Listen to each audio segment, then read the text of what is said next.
Salain muna natin ang harina. Pagkatapos ay maglagay tayo ng powder coloring at baking powder, liquid coloring, at konting asin. At bago natin yan haluin, magpatil muna tayo ng itlog para mamaya at haluin muna natin. Pagkatapos ay maglagay tayo ng 3 basong tubig at asukal. At halo-halo ulit. At ang binati natin ito ay ilagay na natin. Maglagay din tayo ng gatas. Kahit anong brand ng gatas pwede. Haluin ulit. At pagkatapos ito na ang texture na natin. Magpainit muna tayo ng kawali at saka magpahid muna tayo ng mantika sa kawali bago ilagay ang ginawa natin.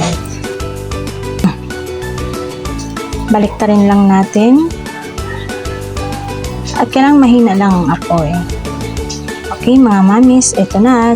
Tadaan! Ready to eat na po. Salamat!